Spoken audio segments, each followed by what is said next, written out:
আপনারা যেসব ফোনে নাম্বারগুলো সেভ করেন সেই নাম্বারের মধ্যে আপনি কীভাবে ফটো সেটিং করবেন আপনাদেরকে আমি আজকের ভিডিওতে দেখিয়ে দেবো। দেখুন আমার সামনে কিন্তু বেশ কিছু কন্ট্যাক্ট নাম্বার শো করছে। এখানে আপনি দেখতে পাবেন কিন্তু অনেক নাম্বারই কিন্তু আমরা আর কি ফটো সেটিং করছি। জাস্ট দেখা যাচ্ছে আপনারা বুঝতে পারবেন। দেখুন এখানে কিন্তু আমরা অনেক নাম্বারই আর কি আমরা ফটো সেটিং করে রেখেছি। তো গাইস আপনি কীভাবে ঠিক এরকমভাবে ফটো সেটিং করবেন আজকের ভিডিওতে আপনাদেরকে আমি দেখিয়ে দেবো। এতে কিন্তু আপনাদের অনেকটা আর কি উপকার হবে। চলুন তাহলে আজকে আপনাদেরকে দেখাই যে আপনারা কীভাবে ফটো সেটিং করবেন। তো এর জন্য কী করবেন, আপনি যে নাম্বারটায় সেটিং করতে যাচ্ছেন সেটাকে আপনি সিলেক্ট করবেন। সাপোজ মনে করুন এখানে শো করছে একটা উপরে এই যে ABCD111। সাপোজ মনে করুন যে আমি এটার মধ্যে একটা ফটো সেটিং করবো। কী করবো, সিম্পলি আমি এটার উপরে একটা ক্লিক করে দেবো।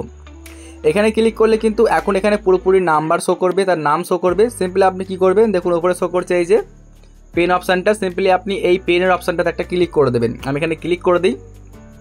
এখানে ক্লিক করলে কিন্তু আপনার সামনে এরকম একটা পেজ আসবে। সিম্পলি আপনি এখানটায় ক্লিক করে দেখতে পাচ্ছেন এই যে অ্যাড পিকচার। জাস্ট আপনি এখানে ক্লিক করবেন। এখানে ক্লিক করলে কিন্তু আপনি তারপর দেখতে পাবেন এরকম একটা পেজ আসবে।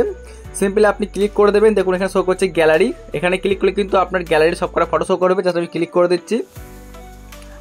তো এখন আপনি এখান থেকে ফটো সিলেক্ট করে নেবেন। আমি জাস্ট ফটোকে সিলেক্ট করে নিই এখান থেকে।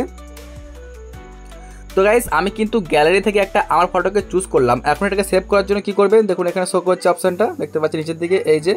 সিম্পলি আপনি এখানটায় ক্লিক করবেন। তো আমি এখানটাতে জাস্ট ক্লিক করে দিই। তারপর কি করবেন, দেখুন শো করছে উপর দিকে অপশানটা দেখতে পাচ্ছেন সেভ যে অপশানটা। সিম্পলি আপনি এই সেভ অপশানে ক্লিক করে দেবেন। আমি সেভ অপশানে ক্লিক করলাম। ওকে, ফাইনালি কিন্তু আমি কন্ট্যাক্ট নাম্বারের মধ্যে একটা ফটোকে আমি সেটিং করতে পেরেছি। তো গাইস আপনিও ঠিক এইভাবেই কিন্তু আপনার কন্ট্যাক্ট নাম্বারের মধ্যে আপনি ফটো সেটিং করতে পারবেন। যদি ভিডিওটা ভালো লেগে থাকে তো লাইক করবেন আর আমাদের চ্যানেলটিকে অবশ্যই সাবস্ক্রাইব করে নেবেন এরকমই হেল্পফুল ভিডিওগুলো সবার আগে দেখার জন্য।